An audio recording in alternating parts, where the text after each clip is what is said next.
জুবিন গাৰ্গ ডাঙৰীয়াৰ এই মৃত্যু মুখ্যমন্ত্ৰীৰ ভাষাত এই হত্যাৰ ন্যায় বিচাৰিছে আৰু ন্যায় প্ৰাপ্তিৰ কাৰণে সকলোৱে যুঁজি আছে আৰু সকলোৱে এটাই কথা কৈছে যে লক্ষ্যভ্ৰষ্ট দিগভ্ৰান্ত বা মানুহক বিভ্ৰান্ত কৰিব খোজা কোনো কথাই জনগণে কেতিয়াও গুৰুত্ব দিব খোজা নাই। এটাই সকলোৰে ঐক্যবদ্ধ আহ্বান, সকলোৰে দাবী যে জুবিনদাৰ এই মৃত্যুৰ ন্যায় লাগে, ন্যায় লাগিব আৰু ইয়াক লৈ কেতিয়াও কোনো কাৰণতে না শিথিলতা আনিব পাৰিব, না ইয়াক লৈ কোনো কাৰণতে এক বিভ্ৰান্তি এটা সৃষ্টি কৰিব পাৰিব। এই কথাত সমগ্ৰ পৃথিৱীৰ জনগণ সজাগ হৈ আছে।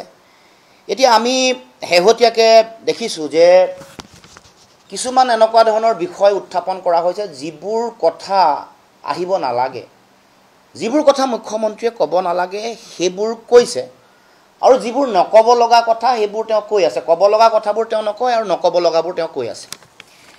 এতিয়া এই গোটেই কথাটো আমাৰ যিটো অনুভৱ, এই অনুভৱে আমি এটা কথা ক'ব খুজিছোঁ, জুবিন গাৰ্গ নামৰ যি সত্তা আছে এই সত্তাৰ বিশালতাটোক কিবা কাৰণত ষড়যন্ত্ৰমূলকভাৱে নিয়ন্ত্ৰণ কৰিব খোজা হৈছে নেকি, সংকুচিত কৰিব খোজা হৈছে নেকি? সমগ্ৰ পৃথিৱীৰ জনগণৰ মৰম, সমস্ত ভালপোৱা, আৱেগ, তেখেতৰ প্ৰতি যি শ্ৰদ্ধা আৰু তেখেতৰ আদৰ্শ, তেখেতৰ চিন্তা দৃষ্টিভংগীৰ প্ৰতি জনগণৰ যিটো আকুণ্ঠ সমৰ্থন আছে, ভালপোৱা আছে, তাক কিবা কাৰণত প্ৰভাৱ পেলাব খোজা হৈছে নেকি, বাধা দিব খোজা হৈছে নেকি, এই কথা মানুহৰ সকলোৰে মনলৈ আহিছে আৰু সকলোৱে এই কথা উপলব্ধি কৰিছে যেন এই তেখেতৰ এই গোটেই কথা বতৰাবোৰক জনগণৰ ভালপোৱাক কাবাক নিয়ন্ত্ৰণ কৰিব খোজা হৈছে, বাধা দিব খোজা হৈছে। যিগৰাকী মানুহে বিনিদ্ৰ ৰজনী কটাই নিশা উজাগৰে থাকি শত সহস্ৰ সৃষ্টিশীলতা আমাক দিলে, গান দিলে, ৩৮,০০০ গান দিলে নিশা উজাগৰে থাকি, সেইগৰাকী মানুহৰ তেওঁৰ সমাধি ক্ষেত্ৰ পবিত্ৰ ভূমিকো কিবা কাৰণে চৰকাৰে নিয়ন্ত্ৰণ কৰিব খুজিছে নেকি, জনগণৰ যি আৱেগ সেই আৱেগক কিবা কাৰণত তেওঁ বাধা দিব খুজিছে নেকি মুখ্যমন্ত্ৰীয়ে, এই কথা আমি সকলোৱে আমাৰ সকলোৰে উপলব্ধি হৈছে। গতিকে আমি আজি এই সংবাদমেলৰ যোগেদি আমি কেইবাটাও বিষয় আমি উত্থাপন কৰিব খুজিছোঁ। আমি মূল কথাটো হ'ল যে বিভিন্ন কথা, যিবোৰ কথা আমি কেইবাবাৰো মই সংবাদমেলত উত্থাপন কৰিছিলোঁ, সেইবোৰ প্ৰশ্নৰ মৌলিক প্ৰশ্নৰ কিন্তু উত্তৰ আমি পোৱা নাই। কেনেকৈ মৃত্যু হ'ল সেই কথাও আজিলৈকে ৰাইজৰ মাজলৈ অহা নাই। মৃত্যুৰ তদন্ত সঠিক গতিত আগবাঢ়িছেনে নাই বঢ়া সেই বিষয়ক লৈও মুখ্যমন্ত্ৰী, বিজেপি দলৰ নেতা, চৰকাৰী যন্ত্ৰৰ বিভিন্ন কথা বতৰা বা SITৰ দায়িত্বত থকা মানুহৰ বক্তব্যও কেতিয়াবা যিটো পৰস্পৰ বিৰোধী কথা বতৰা বা আজি যিটো কথা কৈছে কাইলৈ আকৌ সন্ধিয়া সলনি হৈছে, পুৱা এটা কথা কৈছে সন্ধিয়া এটা সলনি হৈছে, এইবোৰ কথাই জনগণক ব্যাপক বিভ্ৰান্তিৰ সৃষ্টি কৰিছে, এটা বিভ্ৰাটময় পৰিৱেশ এটা সৃষ্টি হৈছে। এতিয়া মৌলিক যিবোৰ কথা সেই কথা বতৰাবোৰকে আমি সেই কথা বতৰাবোৰ আনিব খুজিছোঁ। এতিয়া পোষ্টমৰ্টেম ৰিপৰ্ট হঠাৎ এখন ওলাই গ'ল, যিটোক লৈ আমিও প্ৰতিক্ৰিয়া ব্যক্ত কৰিছিলোঁ। মুখ্যমন্ত্ৰীয়ে আমাকে দুখ জাপিব খুজিছিলে, আছুৰ সভাপতিগৰাকীকো দুখ জাপিব খুজিছে। এতিয়া আমাৰ কথা হ'ল যে সেই যে পোষ্টমৰ্টেম ৰিপৰ্টটো যিটো ব্যাপক ৰাজহুৱা হ'ল, চাৰিওফালে ভাইৰেল হ'ল, কোনে উলিয়ালে? আজিলৈকে সেই ব্যক্তিগৰাকীয়ে যিগৰাকীয়ে লিক কৰিলে তেওঁক কৰায়ত্ব কৰা হ'লনে? মুখ্যমন্ত্ৰী ডাঙৰীয়াক আমি প্ৰশ্ন কৰিব খুজিছোঁ। আজিলৈকেতো কৰায়ত্ব কৰা নাই। কিয়? এইটো কাৰ কি মানে অন্তৰ্নিহিত এনেকুৱা পক্ষ মানে এটা উদ্দেশ্য প্ৰণোদিত কাৰবাৰ এটা কোনে কৰিলে? কোনে এই কামটো কৰিলে? জনগণক বিভ্ৰান্ত কৰিবৰ কাৰণে এই কাম কৰিছে নে আন কিবা কিবি কথা? গতিকে আমি এই কথা বতৰাবোৰ জানিব খুজিছোঁ। এতিয়া মুখ্যমন্ত্ৰীয়ে এতিয়া সকলোতে মানে ৰাজনীতি দেখা পায়, কিন্তু ৰাজনীতি কোনে কৰিছে? ৰাজনীতিটো মুখ্যমন্ত্ৰী বা বিজেপি দলেহে ৰাজনীতি কৰা আমি দেখিবলৈ পাইছোঁ। কাৰণ প্ৰত্যেকেই ন্যায় বিচাৰিছে, ন্যায়টোৱে মূল কথা, বেলেগ কথা বতৰাবোৰ কেতিয়াও মানুহে আলোচনালৈ আনিব খোজা নাই। তেওঁলোকে কি কৰিলে কি নাই কৰা এই কথা বতৰাবোৰ এখন তালিকা উলিয়াব লগা হ'ল, তেওঁলোকে উলিয়াই এখন সংবাদ মাধ্যমৰ আগত দিব লগা হ'ল। আমি তাৰ কাউণ্টাৰ দিছোঁ, কিন্তু পঢ়ি দিব খোজা নাই। কাৰণ মানে মুখ্যমন্ত্ৰীও এতিয়া বক্তব্যত কয় যে আমি নশ্বৰ দেহটো আনিলোঁ, ৰাজহুৱা শ্ৰদ্ধাঞ্জলিৰ কাৰণে ৰাখিলোঁ, অন্ত্যেষ্টিক্ৰিয়া কৰিলোঁ। এইবোৰ কি কথা মই বুজি পোৱা নাই। মুখ্যমন্ত্ৰী প্ৰশাসনিক মুৰব্বী এগৰাকীৰ এইবোৰ এটা সাংবিধানিক আৰু নৈতিক দায়িত্ব। এগৰাকী জাতীয় গণশিল্পী, এটা জাতীয় জীৱনৰ এটা সত্তা এগৰাকীৰ মৃত্যুত এইটো এটা নৈতিক দায়িত্ব, এটা সাংবিধানিক দায়িত্ব। তেওঁতো আৰু ইভেণ্ট মেনেজমেণ্ট কৰা নাই যে এইটো তেওঁৰ দায়িত্ব পালন কৰাৰ কাৰণে তেওঁ ইয়াৰ কাৰণে তেওঁ বাহ পাব লাগে, তেওঁ এটা তালিকা তেওঁ এটা উলিয়াই দিব লাগে। তাৰ উত্তৰ আমি দিছোঁ, তেওঁলোকে কি কৰিছে কি নাই কৰা আগতীয়াকৈ বহুবাৰ কোৱা হৈছে, সেইবোৰ আজি আমি পুনৰ আলোচনালৈ অহা নাই। কিন্তু ৰাজনীতি কোনে কৰিছে? এতিয়া ভোটৰ কথা কোনে কৈছে? মুখ্যমন্ত্ৰীয়ে ক'লে যে তেওঁলোকে যদি তেওঁ ন্যায় যদি দিব নোৱাৰে তেতিয়াহ'লে তেওঁক ভোট নিদিব। আৰে ন্যায়ৰ লগত ভোটৰ কোনো সম্পৰ্কই নাই।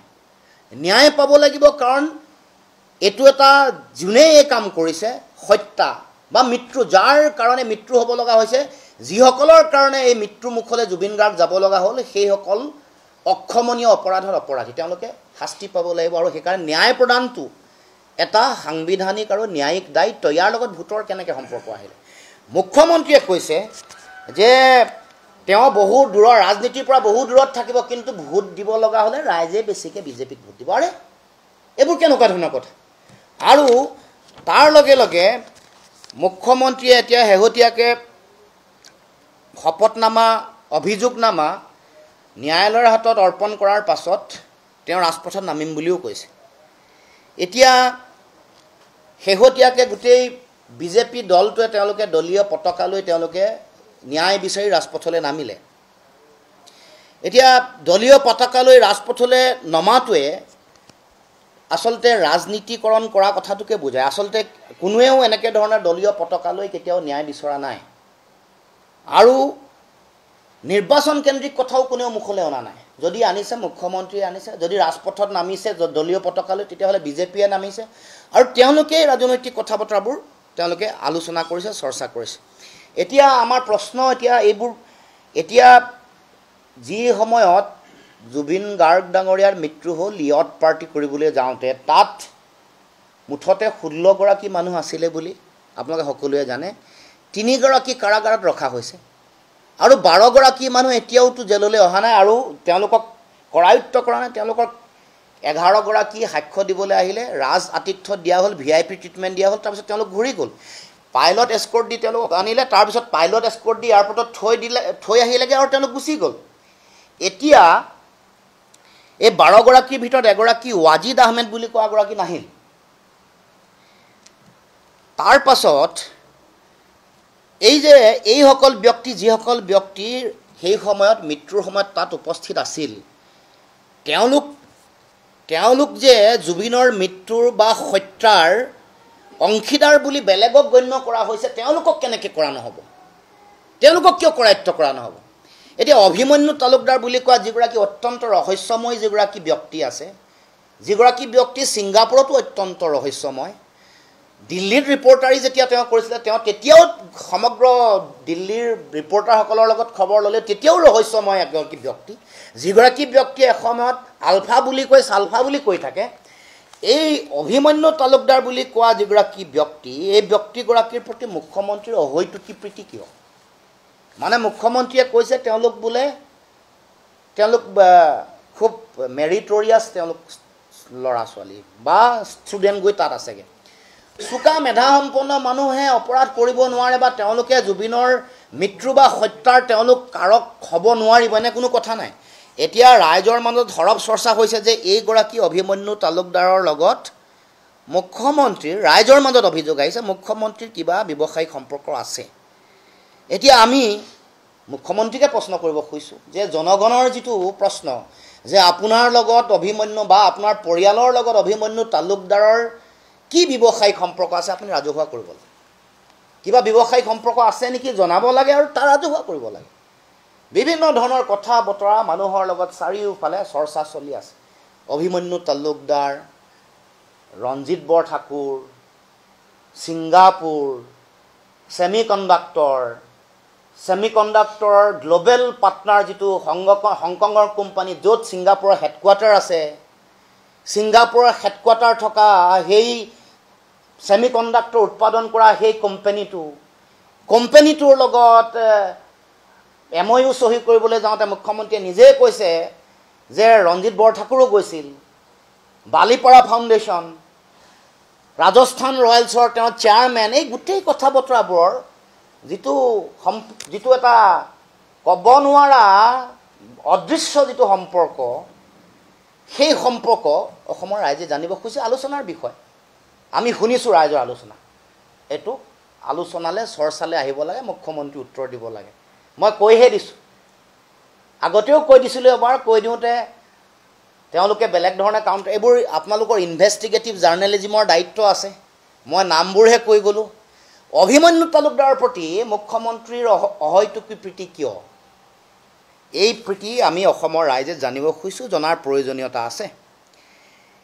আৰু এটা প্ৰশ্ন ৰাইজে বাৰে বাৰে কৰি আহিছিলে যে মুখ্যমন্ত্ৰীৰ পত্নীৰ যিটো গল্ডেন থ্ৰেড নামৰ যিটো এই মানে হেণ্ডলুমৰ যিটো কোম্পানী, এইটোৰ লগত Shyamkanu Mahanta, north east festival, Rongali, এইবোৰৰ কি সম্পৰ্ক আছে? সম্পৰ্ক আছেনে নাই আমি জানিব খুজিছোঁ। যদি আছে কওক আছে বুলি, যদি নাই নাই বুলি কওক। শ্যামকানু মহন্তৰ পৰিয়ালৰ লগত কি সম্পৰ্ক আছে ৰাইজে সকলোৱে জানে, দেখিছে, বুজিছে। এতিয়া মানুহৰ মনত এইও সন্দেহ আহিছে যে ইমান নিকট সম্পৰ্ক, ইমান নিবিড় সম্পৰ্ক থকা পৰিয়ালটোৰ লগত তদন্ত প্ৰক্ৰিয়া চলি থাকোঁতে প্ৰকৃত ন্যায় পাবনে জুবিন দাই? এই কথাও মানুহৰ মনলৈ আহিছে।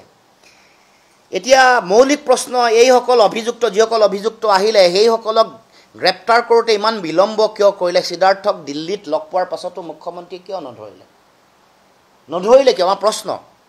সন্দীপন গাৰ্গৰ পিঠিত চপৰীয়া চপৰীয়া মুখ্যমন্ত্ৰীয়ে কি কথা পাতিছিলে? ৰাজহুৱা কৰিব লাগে। শেখৰ আৰু অমৃতপ্ৰভাক গুৱাহাটীত 15 দিন মুকলি আকাশৰ তলত নিৰ্বিঘ্নে ঘূৰি ফুৰিবলৈ কিয় দিলে? নে তেওঁলোকক সাক্ষ্য, প্ৰমাণ, বক্তব্য সলনি কৰাৰ সুযোগ প্ৰদান কৰিলে নেকি? অভিযুক্তসকলৰ তথ্য প্ৰমাণ লুকুৱাৰ এই সুযোগ কিবা কাৰণত দিয়া হ'ল নেকি? এইবোৰ কথা আমি জানিব খুজিছোঁ। এতিয়া আমি বহু সময়ত আমি দাবী কৰি আছিলোঁ যে গোটেই বিষয়টোৰ লগত আন্তঃৰাষ্ট্ৰীয় বিষয় জড়িত হৈ আছে, সেইকাৰণে CBIৰ তদন্ত ন্যায়ালয়ৰ তদাৰকত হ'ব লাগে, সেই কাম নকৰিলে। এইটো দাবী আমি আজিও ৰাখিছোঁ। এতিয়া আৰু এটা মৌলিক বিষয়, এই বিষয়টো আমি প্ৰশ্ন উত্থাপন কৰিছোঁ। এই বিষয়টো হ'ল, আপোনালোকে সকলোৱে জানে যে গোটেই ন্যায় প্ৰক্ৰিয়াটোৰ লগত অভিযোগনামাখন শক্তিশালী ৰূপত দিব লাগিব। যিটো ভাৰতবৰ্ষৰ যিটো ন্যায় ব্যৱস্থা, এই ন্যায় ব্যৱস্থাত আমাৰ যিটো তদন্তকাৰী সংস্থা SITয়ে যেতিয়া তদন্ত প্ৰক্ৰিয়া চলাই আছে, ইয়াত ভাৰতীয় যিটো ন্যায় সংহিতাৰ সঠিক ধাৰা এই যিখন অভিযোগনামা তাত সংলগ্ন হ'ব লাগিব, শুদ্ধ হ'ব লাগিব। কঠোৰ তথ্য আৰু সাক্ষ্য দাখিল কৰি অভিযোগনামাখন গঢ়ি তুলিব লাগিব, তাৰ ভিত্তিতহে ন্যায় পাব। এই অভিযোগনামাখন যেতিয়াই CID বা SITয়ে তেওঁলোকে কৰিব, তাত এখন পানী নহৰকা ধৰণৰ হ'ব লাগিব, কঠোৰ হ'ব লাগিব, শক্তিশালী হ'ব লাগিব, আৰু তেতিয়াহে এই ন্যায় প্ৰক্ৰিয়াৰ পৰা আমি এই গোটেই ব্যৱস্থাটোৰ পৰা প্ৰকৃত ন্যায় পাম। কাৰণ এই অভিযোগনামাখন কামৰূপ মহানগৰৰ যিগৰাকী মুখ্য দণ্ডাধীশৰ হাততে এই অভিযোগনামাখন অৰ্পণ কৰিব। গতিকে আমি সকলোৱে বিচাৰিছোঁ, জনগণেও বিচাৰিছে যে এই যিখন অভিযোগনামা হ'ব, এইখন পানী নহৰকা হ'ব লাগে, ইয়াৰ সঠিক আৰু শুদ্ধ সাক্ষ্য হ'ব লাগে, তথ্য সম্বলিত হ'ব লাগে। সেইটো আমি সকলোৱে বিচাৰিছোঁ, আৰু সেইখনেই আমাৰ সকলোৰে, এই অভিযোগনামাখনেই জুবিন গাৰ্গৰ ন্যায়ৰ ক্ষেত্ৰত প্ৰধান অস্ত্ৰ হ'ব, এই কথা আমি সকলোৱে জানো। এতিয়া BJP ৰাজপথত নামিছে। আমাৰ এতিয়া প্ৰশ্ন, এতিয়া BJPয়ে কাৰ ওচৰত ন্যায় বিচাৰিছে? মুখ্যমন্ত্ৰীৰ ওচৰত ন্যায় বিচাৰিছে নে ন্যায়পালিকাৰ ওচৰত ন্যায় বিচাৰিছে? ভাৰতবৰ্ষৰ যিখন ন্যায় সংহিতাৰ মতে আইনে নিজে নিজৰ বাট ল'ব।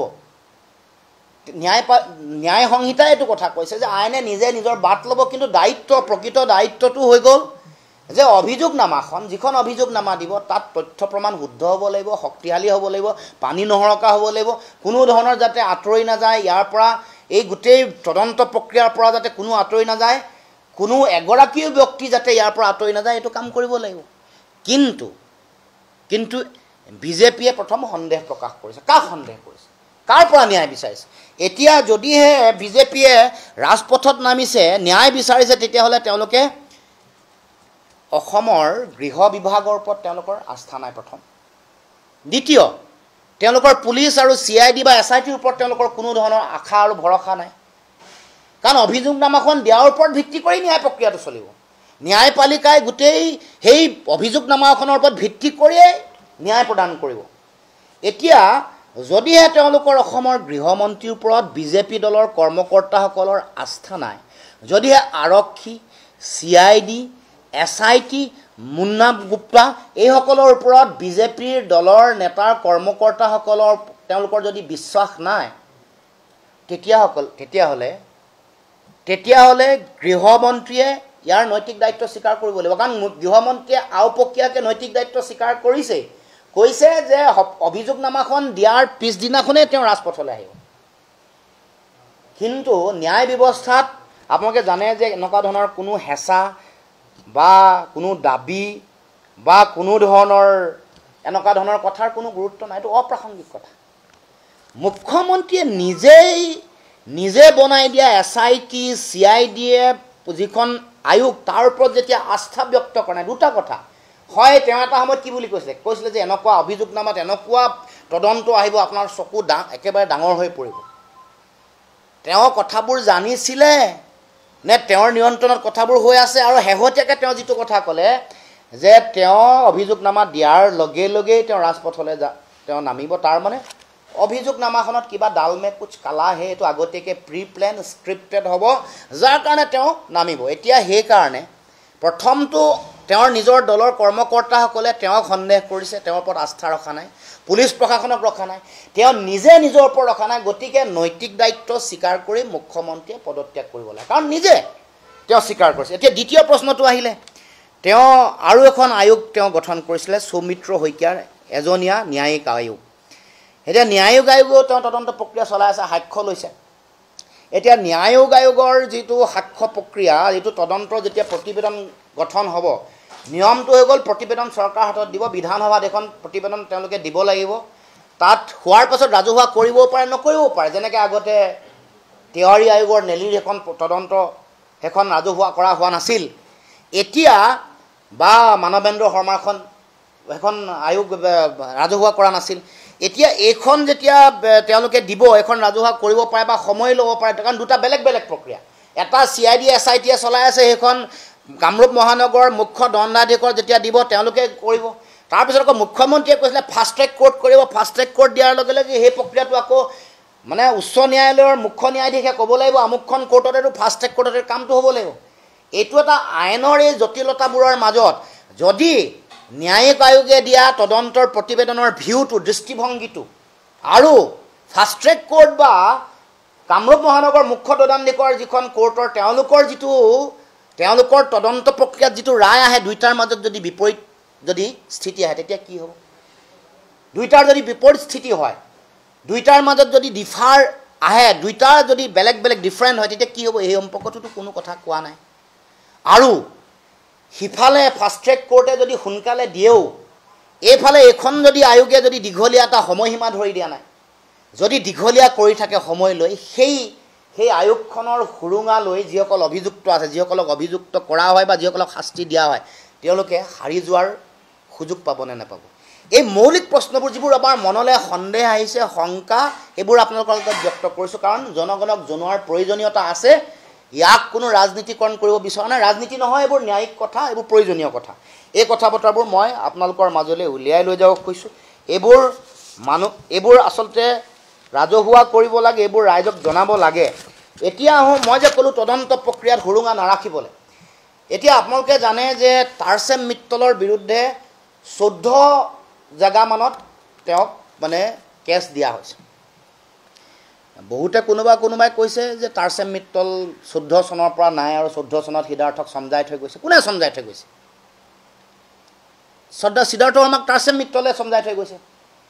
তাৰচেম মিত্তলৰ লগত জুবিন গাৰ্গ ডাঙৰীয়া সম্পৰ্ক মানে ব্যৱসায়িক বা ফাইনেন্সিয়েল অংক নাথাকিব পাৰে, কিন্তু যোগাযোগটো আছিলে। প্ৰথম খবৰটো আপোনালোকে সংবাদ মাধ্যমে প্ৰকাশ কৰিছিলে, ছিংগাপুৰত হোৱা এই ঘটনাৰ প্ৰথম খবৰটো তাৰচেম মিত্তলে গৰিমা বুক দিছিলে, এই বুলি এটা নিউজ হৈছিলে। তো এই কথা বতৰাবোৰ অহাৰ পাছত ৰহস্যজনকভাৱে তাৰচেম মিত্তলক আজিলৈকে তদন্তলৈ অনা নাই কিয় এৰি দিয়া হৈছে কি অহৈতুকী প্ৰীতি আছে মুখ্যমন্ত্ৰী ৰাইজৰ মাজত ব্যাপক এটা চৰ্চা চলিছে যে অসমৰ এগৰাকী ব্যৱসায়ী উদ্যমী মহিলাৰ লগত যিগৰাকী মহিলাই বোলছবিও পৰিচালনা কৰে বোলছবিও প্ৰযোজনা কৰে সেই মহিলাগৰাকীৰ লগত তাৰচেম মিত্তলৰ এটা সম্পৰ্ক আছে আৰু সেইটো মুখ্যমন্ত্ৰীৰো সেই মহিলাগৰাকীৰ লগত নিকট সম্পৰ্ক ওচৰ সম্পৰ্ক আছে গতিকেই তাৰচেম মিত্তলক অলপ আঁতৰাই ৰখা হৈছে নেকি অসমত চলি থকা বিভিন্ন ধৰণৰ অনুষ্ঠান প্ৰতিষ্ঠান বিভিন্ন যিবোৰ অনুষ্ঠান হয় অসমত এই গোটেই প্ৰক্ৰিয়াটোৰ লগত তাৰচেম মিত্তল জড়িত সেই উদ্যমী মহিলাগৰাকী জড়িত তাৰ কাৰণে তাৰচেম মিত্তলক এই গোটেই তদন্ত প্ৰক্ৰিয়ালৈ মাতি অনা নাই নেকি তাৰ মানে তেওঁ কিয় মানে এই মানে অকমানো নমতাৰ কাৰণটো কি এইটো আমি বুজি পোৱা নাই কাৰণ বিভিন্ন ধৰণৰ কাৰোবাৰ মেছেজ পাইছে তাকে মাতি আনিছে জুবিন গাৰ্গ ডাঙৰীয়াৰ মোবাইলটোত কাৰোবালৈ মেছেজ কৰবা কাৰোবাৰ ফটো থকা কিবা XYZ কিবা কথাতে কাৰোবাক মাতি আনি ঢাক ঢোল বজাই আছে কিন্তু এই তাৰচেম মিত্তলৰ লগত জড়িত হৈ থকা সিদ্ধাৰ্থ শৰ্মা এইসকলকতো কোনো কেতিয়াও মৰা নাই কাৰণ আমি জানো যে আটাইতকৈ যদি শোষণ কৰিছে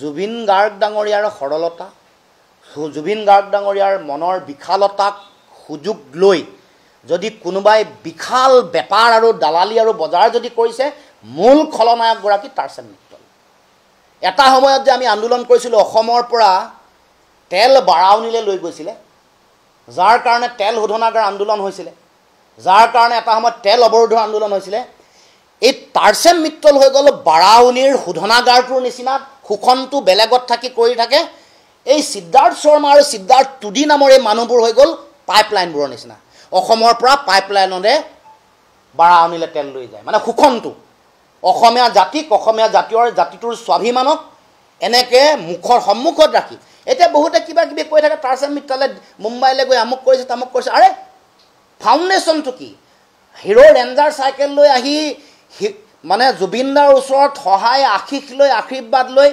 মুম্বাইলৈ গৈ সুনিধি চৌহান কাৰোবাৰ কোনোবা অৰিজিৎ শৰ্মাৰ ইভেণ্ট মেনেজমেণ্ট কৰিছে সেইটো ডাঙৰ কথা নহয় ফাউণ্ডেশ্যন ক'ত বনিছে আধাৰ ক'ত বনিছে আধাৰ বনিছে জুবিন গাৰ্গ ডাঙৰীয়াৰ ওচৰত গতিকে এইটো মই ফটোৱে বনাইছোঁ এইটো মানে তাৰচেম মিত্তল হৈ গ'ল মানে বাৰাউনী শোধনাগাৰ নিচিনা অসমক শোষণ নিষ্পেষণ কৰা এটা যন্ত্ৰ আৰু এইবোৰ পাইপলাইন সিদ্ধাৰ্থ শৰ্মা আৰু সিদ্ধাৰ্থ টুডি এইবোৰ কথাও আলোচনালৈ আহিব লাগিব এৰি দিয়া নহ'ব এইবোৰ কথা কোনোবাই নিজৰ ব্যৱসায়িক স্বাৰ্থত এৰি দিব পাৰে দ্বিতীয় কথালৈ আহোঁ আচ্ছা এই অনিতা ডেকা বুলি কোৱা যিগৰাকী মানে আমাৰ অভিযুক্ত এগৰাকীৰ পত্নী তেওঁ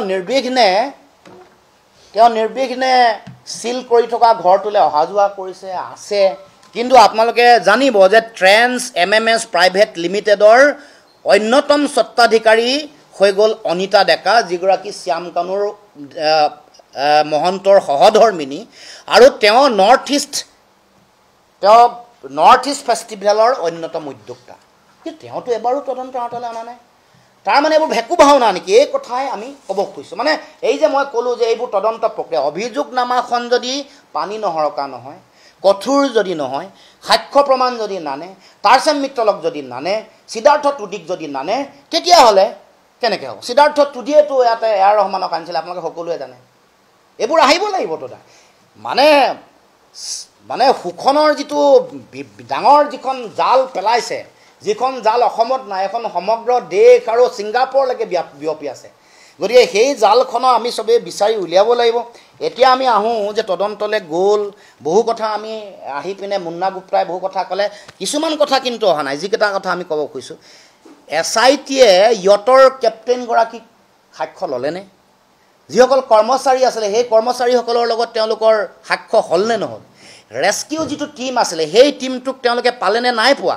যিখন এম্বুলেন্সত লৈ অহা হৈছিলে এম্বুলেন্সৰ চালক আৰু এম্বুলেন্সত থকা মানুহসকলক তেওঁলোকৰ সাক্ষ্য ল'লেনে নাই লোৱা যিসকল চিকিৎসকে তেওঁক পোষ্টমৰ্টেম কৰিছিলে সেই চিকিৎসকসকলৰ সাক্ষ্য ল'লে নাই লোৱা আৰু পোষ্টমৰ্টেম ৰিপৰ্টৰ কাগজ পাতি তেওঁলোকে আনিলে নাই অনা তাত যিটো ঠাইতে পোৱা যিহেতু প্লেচ অফ অকাৰেঞ্চ তাত সেই তথ্য পাতি আনিলে নাই ইয়টত বুকিং কৰা টিকেট বা কাৰ্ড এইবোৰ তেওঁলোকে আনিলে নাই বা যিয়ে হওক আজিকালি অনলাইন বুকিং হয় যিয়ে হয় সেইটো সময়ত কোনে কৰিছিলে এইটোতো আমাক জনোৱা নাই জনোৱাৰ কাৰণেহে মই আনিছোঁ এইবোৰ আমাৰ দায়িত্ব নহয় আমি খালি আমাৰ মনলৈ অহা প্ৰশ্ন আৰু এনেও আমি কৈছিলোঁ লেটাৰ ৰেগুটৰী দিয়া নাই প্ৰিভিয়াছ চেংচন ল'ব লাগে বহু কথা নোৱাৰিব গতিকে ইয়ট বুকিং কৰা কাৰ্ড বা টিকেট সাঁতোৰাৰ নিয়ম সম্বলিত এখন কাৰ্ড থাকে জুবিন দাই লাইফ জেকেট নিপিন্ধাকৈ কোনে অনুমতি দিলে অনুমতি দিয়াটো আমি জানিব লাগিব লগে লগে এই যে ফ্ৰী ডাইভিং কৰাৰ সময়ত অনুমতি ফ্ৰী ডাইভিং কৰিবলৈ অনুমতি লোৱা ইয়টত এখন বাধ্যতামূলক প্ৰপত্ৰ পূৰণ কৰিব লাগে য'ত নিশ্চিতভাৱে জুবিন দা বা তাত থকা 16গৰাকী মানুহৰ কাৰোবাৰ স্বাক্ষৰ থাকিব সেইখন সংগ্ৰহ কৰিলে নাই এইবোৰ কথা আমি জানিব লাগিব এনে চালে বেৰে কোবাই আৰু মানুহক আমাক জনগণক টুপি পিন্ধাই থাকিব আবেগ আমি বিচৰা কথাটো নক'ব নিবিচৰা কথাবোৰ কৈ থাকিব জনগণক এইটো হ'ব নোৱাৰে ৰাইজে ন্যায় বিচৰা প্ৰক্ৰিয়াটোত মৌলিক কথাবোৰ কওক আমি মৌলিক প্ৰশ্ন এইবোৰ প্ৰশ্ন উত্থাপন কৰিছোঁ এইবোৰ প্ৰশ্নৰ উত্তৰ লাগিব আমাক আৰু চালে বেৰে কোবোৱা কথা বা বিভিন্ন ধৰণৰ বিভ্ৰান্তি চৰিত্ৰ হননৰ কথা কৈ এতিয়া মদ খোৱাৰ কথা কৈ আমি সেইদিনাখন শ্লোগান ৰাজনৈতিক শ্লোগান কোনে দিছে তেওঁলোকে সৃষ্টি কৰা খিলঞ্জীয়া ABMCৰ সেইকেইজন মানুহ আজিলৈকে কৰায়ত্ব কৰিলে নেকি আপোনালোকে প্ৰশ্ন কওকচোন কিয় কৰায়ত্ব কৰা নাই নাম দিলোঁ ফটো দিলোঁ ভিডিঅ' দিলোঁ সেইবোৰৰ মিটিঙত বিশ্বজিৎ ফুকনে গৈছিলে তেওঁ মুখ্য অতিথি আছিলে তেওঁ উপস্থিত থকা সময়ত ABMC জন্ম হৈছে খিলঞ্জীয়া ABMC এইবোৰতো কোন জড়িত জানিবলৈ বাকী নাই আৰু যদি মদ খাই কোনোবা গৈছে তাৰ দায়িত্ব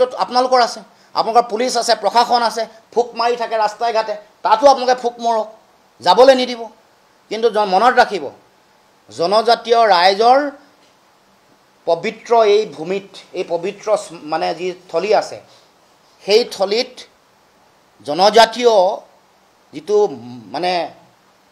মদ দিয়াৰ এটা পৰম্পৰা আছে এইটো আপোনালোকে সেইবোৰ আকৌ অসমৰ খিলঞ্জীয়া জাতি জনগোষ্ঠীৰ যিটো সংস্কৃতি তাক অপমান নকৰিব মই নিজে আহোম আমাৰো আমি বহাগৰ বিহুত গৈ প্ৰথম বহাগ বা গৰু বিহুৰ দিনাখন মৰিহালিলৈ গৈ মৈদামলৈ গৈ আমি সাজ দিয়াৰ আমাৰ নিয়ম আছে গতিকে এইবোৰত আকৌ ভেঙুচালি নকৰিব খিলঞ্জীয়া জনগণক অপমান কৰা কথা মুখ্যমন্ত্ৰীয়ে নক'ব হকিয়াই দিব কৈছোঁ আমাৰ পৰম্পৰা আৰু ঐতিহ্যক এনেকৈ আঙুলি ভেঙুচালি নকৰিব এয়া আমাৰ ঐতিহ্য পৰম্পৰা প্ৰতিগৰাকী খিলঞ্জীয়া জনজাতীয় মানুহৰ এই পৰম্পৰা ঐতিহ্য আছে মই নিজে যাওঁ মোৰ মা জীয়াই থাকোঁতে মাৰ লগত মই নিজে গৈ বহাগ বিহু গতিকে বহাগ বিহুৰ প্ৰথম দিনটোত এক বহাগ বা গৰু বিহুৰ দিনা এই কামটো কৰোঁ গতিকে এই পৰম্পৰাক মই দেখি আছোঁ চাই আছোঁ মুখ্যমন্ত্ৰীয়ে অসমৰ খিলঞ্জীয়া জনগণৰ সংস্কৃতিক এই যিটো অপমান কৰিছে আমি যদি আপোনালোকে বিগত সময়ছোৱাত মদৰ দোকান কিমান ডাঙৰ কিমান বেছি কৰিলে কিমান কৰ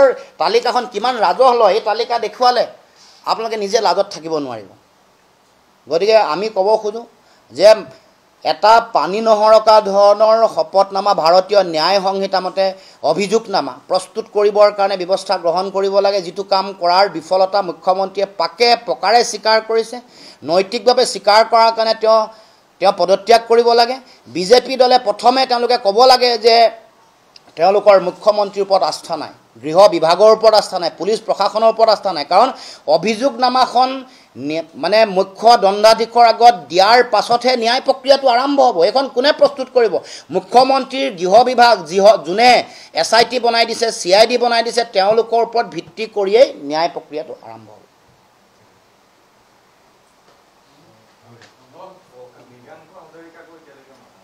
মৃগাংক হাজৰিকাক মতা নাই যিমান গৈছিলে তালৈ যোৱা যিমান মানুহ আৰে জানিবতো লাগিব তাৰমানে কি কাৰোবাৰ লগত ভাল কাৰণে খেনুক দেখি ৰন্ধা বহা খেনুক দেখি দুৱাৰ মৰা যিমান গৈছিলে তাত যোন সেই অনুষ্ঠানলৈ গৈছে সবকে মাতিব লাগিব যোনে স্পন্সৰশ্বিপ কৰিছে মিনিষ্ট্ৰী হ'লে তেওঁলোককো মাতিব লাগিব এইটো ক'ত MOU চহী হৈছিলে নৰ্থ ইষ্ট ফেষ্টিভেল পতাটোৰ এইটো ৰাইজক জনাব লাগে নৰ্থ ইষ্ট ফেষ্টিভেল পাতিম বুলি ক'ত MOU চহী হৈছিলে মুখ্যমন্ত্ৰীয়ে জনাব লাগে চহী হোৱাৰ পাছত কোনে স্পন্সৰশ্বিপ কৰিছে গভৰ্ণমেণ্ট এজেঞ্চি কোন আছে এইটো জনাব কাৰণ অতদিনে দীঘলীয়া সময় নৰ্থ ইষ্ট ফেষ্টিভেল ৰঙালীৰ নামত দীঘলীয়াকৈ স্পন্সৰশ্বিপ কৰি আছিলে হয় ৰাজ্য চৰকাৰে কৰিছে নহয় উত্তৰ পূৰ্বাঞ্চলৰ চৰকাৰসমূহে কৰিছে নহয় অৰুণাচলে কৰিছে নহয় বস্ত্ৰ মন্ত্ৰণালয়ে কৰিছে নহয় বহি পৰিক্ৰমা মন্ত্ৰণালয়ে কৰিছে নহয় ডোনাৰে কৰিছে সেইবোৰতো যি কনচাৰ্ণ মিনিষ্ট্ৰীৰ লগত জড়িত হৈ থকা বিষয়া তেওঁলোকক তদন্তৰ আঁতৰলৈ আনিব লাগিব এই যে ইডিক যিটো কেছ দিম বুলি কৈছিলে মুখ্যমন্ত্ৰীয়ে এইটো কিয় দিয়া নাই এইটো কথা মুখ্যমন্ত্ৰী এবাৰো কিয় নকয় এই যে ইমানবোৰ কাগজ পত্ৰ ভুৱা চিল মোহৰ ওলালে এইবোৰ কেতিয়া তদন্ত হ'ব ইডিক দিয়াৰ কথা আছিলে কিয় তদন্ত হোৱা নাই এইবোৰ জানিব লাগে নে তাতো কিবা কিবি এনেকুৱা ধৰণৰ গোল্ডেন থ্ৰেডৰ লগত কিবা সম্পৰ্ক থকা হিচাপ নিকাচ আছিলে কাৰণ গোটেই কাগজ পত্ৰবোৰতো মুখ্যমন্ত্ৰী ঘৰলৈ লৈ যোৱা বুলি আপোনালোকে নিউজ প্ৰকাশ কৰিছে লৈ যোৱাৰ পিছত এইবোৰ তথ্য প্ৰমাণ লুকুওৱা হৈছে নেকি এইবোৰ জানিব লাগিব এইবোৰ কথা ইফাল সিফাল কৰিব নোৱাৰিব আৰচেম মিত্তলক কিয় ধৰিছোঁ আমি নেক্সাছটো কৈ দিছোঁ ডিজাইনটো কৰিছোঁ অভিমন্যু তালুকদাৰ লগত আমি ক'লোঁ নহয় অভিমন্যু তালুকদাৰ ছিংগাপুৰ টি-সেট নামৰ যিটো ছেমি কণ্ডাক্টৰ ইউনিট মৰিগাঁৱৰ জাগিৰোডত বনোৱা হৈছে টাটাৰ টি-সেটৰ লগত গ্লোবেল কলাবৰেশ্যন হংকঙৰ কোম্পানী তেওঁলোকৰ হেডকোৱাৰ্টাৰ ছিংগাপুৰত অভিমন্যু থাকে এইটো আপোনালোকে মিলাই ল'ব মই কথাকেইটাহে কৈ দিছোঁ বিচাৰি লোৱাৰ দায়িত্ব আপোনালোকৰ মই ৰিলেশ্যনটো কৈ দিছোঁ লিংক কৈ দিছোঁ চাৰ্চ কৰি ল'ব গুগল চাৰ্চ কৰি ল'ব মই কোম্পানীটোৰ নাম কৈ দিলোঁ SMPT যিটো হংকঙৰ কোম্পানী তেওঁলোকৰ ছিংগাপুৰত হেডকোৱাৰ্টাৰ আছে আৰু SMPTৰ লগত কিছুমান ছাবচিডিয়াৰী ইউনিট আছে যিবোৰ ইউনিটত ভাৰতীয় মানুহৰ ইনভেষ্টমেণ্ট আছে আপোনালোকে চাই ল'ব মই নাজানো আপোনালোকে বিচাৰ খুচাৰ কৰি ল'ব কিছুমান ছাবচিডিয়াৰী ইউনিট আছে যাৰ specialisation semi conductor production chips তেওঁলোকে প্ৰডাকশ্যন কৰে এইবোৰ আপোনালোকে অলপ খবৰ চবৰ ল'ব তাত ভাৰতীয় মানুহৰ ইনভেষ্টমেণ্ট আছে এইটো মই পাইছোঁ আপোনালোকে বিচাৰ খুচাৰ কৰি ল'ব ইডিয়ে চলোৱা যোনটো আচলতে তদন্ত ইডিয়ে চলাইছিলে SIT-টো গৈ পেলাই ইডি তাতে দল গৈছিল ইডিয়ে যিখিনি তথ্য সংগ্ৰহ কৰিছে ফাইল পাইছে ইডিয়ে সেই তথ্যখিনি আচলতে যি সময়ত SIT-য়ে চলোৱা তদন্তৰ যিটো আপডেট দি থকা হৈছে ইডিয়ে চলোৱা যিটো তদন্ত সেইটোৰ আপডেট ক'ৰবাত গোপনে ৰখা হৈছে একেবাৰে কোৱা নাই সেইকাৰণে আজি কৈছোঁ যে সেইটো আমাক জনাব লাগে ইডিয়ে কৰি থকা তদন্ত কিয় মনে চুপ কিয় মনে আছে আমাক জনক ইডিক দিলে নে নাই দিয়া ইডিয়ে এই যিবোৰ ঘৰটো যেতিয়া তালাচী চলাইছিলে তালাচী কৰোঁতে পোৱা তথ্য লেপটপ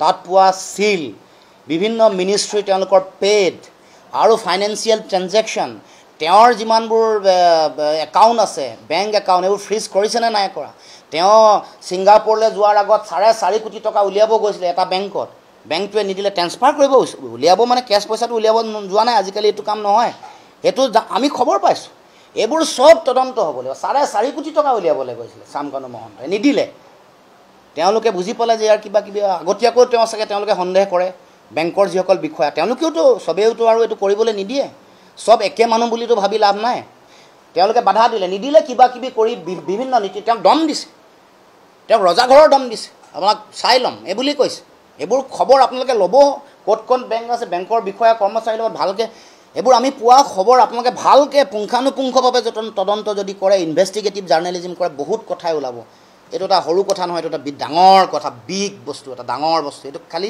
কেনেকৈ উদ্ধাৰ কৰিব পাৰে সেইটো আপোনালোকৰ ওপৰত বহুত নিৰ্ভৰ কৰিব আপোনালোকে সেইকাৰণে এই ক্ষেত্ৰত আমি আমাৰ ফালৰ পৰা ক'ব লগাখিনি আপোনালোকৰ আগত ক'লোঁ মুখ্যমন্ত্ৰী হিমন্ত বিশ্ব শৰ্মাৰ যদি এইকেইদিন চোৱা যায় চেহেৰাটো পূৰ্বৰ তুলনাত বহুতখিনি অকণমান কলা পৰিছে কিন্তু মানুহে চৰ্চা কৰিছে আপুনি কি ভাবে মই স্বাস্থ্যৰ যতন ল'বলৈ আহ্বান জনাইছোঁ মুখ্যমন্ত্ৰীক টোপনি ক্ষতি কৰিব নালাগে তেওঁ আৰু বহুত বেছি টেনশ্যন ল'ব নালাগে খোৱা মেলা কৰক সত্যটো কওক জুবিন দাৰ পুণ্যাত্মা গতিকে সত্যত যদি গুৰুত্ব নিদি বেলেগ কথাত যদি দিয়ে ইছ্যু যদি ডাইভাৰ্ট কৰিবলৈ চেষ্টা কৰে কিন্তু কোনেও ক্ষমা নকৰিব সময়ে ক্ষমা নকৰিব পুণ্যাত্মাই কেতিয়াও ক্ষমা নকৰিব সেইকাৰণে মুখ্যমন্ত্ৰী ডাঙৰীয়াৰ প্ৰতি বিনম্ৰ আহ্বান আপুনি যিটো যিটো শুদ্ধ যিটো সত্য সেইটো ৰাইজক উদঙাই দেখুৱাবৰ কাৰণে আপুনি সৰ্বোচ্চ উজাৰি কাম কৰক আপুনি ভোটৰ কথা ২৬ৰ নিৰ্বাচনৰ কথা এইবোৰ পাহৰি যাওক এইবোৰ নিৰ্বাচনৰ লগত জনগণ জড়িত আৰু বিভিন্ন ধৰণৰ কথা বতৰা এই যে বিভিন্ন চৰিত্ৰ হনন কৰিবলৈ বিচৰা চেষ্টা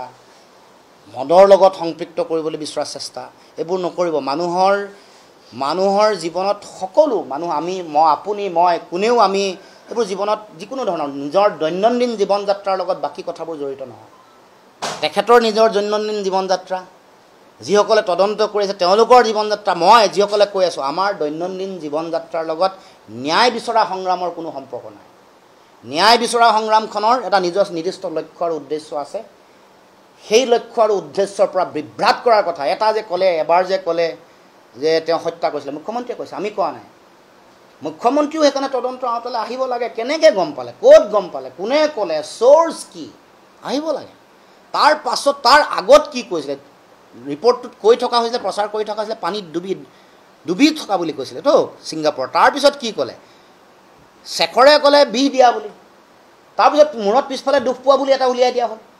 এতিয়া আত্মহত্যা, এইটো কিয় মানে ইমান সলনি? ৰাতিপুৱা এটা কয়, গধূলি এটা বেলেগ কয়, গধূলি এটা ক'লে, ৰাতিপুৱা পুৱা আকৌ বেলেগ কয়। এইটো কিয় মই বুজি পোৱা নাই। মুখ্যমন্ত্ৰীক সেইকাৰণে কৈছোঁ যে আপুনি সত্য অন্বেষণত নামক, বাকী এই ভোট পোৱা নোপোৱা, বাকী কথা বতৰাবোৰ এছপি জুবিন গাৰ্গৰ নামৰ বিশাল সত্তাতাৰ সময় তেওঁৰ সৃষ্টিশীলতাক ধৰি ৰাখিব পাৰে নেকি? তেওঁক ক'ব পাৰে নেকি? কোনোবাই কৈ আছে স্বাস্থ্য বেয়া হয়, জুবিন গাৰ্গটো গোটেই উৰেটো জীৱন উজাগৰে কটালে ৰাতি, ইমান সৃষ্টি, 38,000 গান, চিনেমা, আৰু চবচে ডাঙৰ কথাটো আটাইতকৈ যদি কোনোবাই ভয় খাইছে তেওঁৰ আদৰ্শটো। তেওঁ যে এখন মানুহত ভেদাভেদহীন সমাজ, সাম্প্ৰদায়িকতাহীন এখন সমাজ গঢ়িব খুজিছে, সেই আদৰ্শক ভয় খায়। তেওঁ প্ৰকৃতিৰ প্ৰতি দায়িত্ব আৰু দায়বদ্ধতা, গছ নাকাটিব, পশু পক্ষীৰ প্ৰতি মৰম আৰু দয়া, এইবোৰহে তেওঁৰ তাত মহানতা শক্তি, সেইটোক মানুহে বেছি ভয় খাইছে। কা বিৰোধী গণ আন্দোলন, কা জাপি দি অসমক অন্যায় কৰা হৈছে, এইবোৰ আদৰ্শ, এই সংগ্ৰামৰ প্ৰতি বহুতে ভয় খাইছে। কাৰণ সেইবোৰ মানুহৰ মাজত জীয়াই থাকিব তেওঁৰ সৃষ্টিশীলতা, জীয়াই থাকিব তেওঁৰ আদৰ্শ, তেওঁৰ জাতীয় চেতনা, তেওঁৰ দৰ্শন, এইবোৰেহে মানুহৰ মাজত সমগ্ৰ পৃথিৱী কিয় হৈছে। আজি CNN, BBC কিয় তেওঁলোকে হেৰি কৰিছে, বাতৰি সম্প্ৰচাৰ কৰিছে, কিয় সমগ্ৰ আমেৰিকাৰ ছিংগাৰ, মিউজিক কম্প'জাৰে তেওঁৰ কথা কিয় কৈছে, গান কিয় গাইছে, গ্ল'বেল লেভেলত তেওঁক ট্ৰিবিউট কৰি, তেওঁক শুৱৰি কিয় গান গাইছে, বিভিন্ন গান কিয় গাইছে, কিয় ৰবিশ কুমাৰে কৈছে যে মই এদিনো গম নোপোৱা জুবিনক আজি গম পাই, মানুহক যে সহায় কৰে, পৰোপকাৰ, মানুহৰ দয়ালু দৃষ্টিভংগী, মানৱতাবাদ, এইবোৰৰ শক্তি, হিংসা, সাম্প্ৰদায়িকতা, হত্যা, ভেদাভেদ, ঘৃণা, এইবোৰতকৈ বহুত ওপৰত। মুখ্যমন্ত্ৰী ডাঙৰীয়া, আপুনি যিবোৰ এজেণ্ট মেলিছে মাৰ্কেটত, এইবোৰ এজেণ্টকো নিয়ন্ত্ৰণ কৰক, বুজাই দিয়ক পৃথিৱীত জয় মানৱতাৰহে হয়, সাম্প্ৰদায়িকতাহীনতাৰহে জয় হয়, প্ৰেম, মানুহৰ মাজত থকা ভাতৃত্ববোধ, সমন্বয়, এইবোৰৰহে জয় হয়, দয়ালু পৰোপকাৰ, এইবোৰৰহে জয় হয়। গতিকে সময়ে কাকো ক্ষমা নকৰে।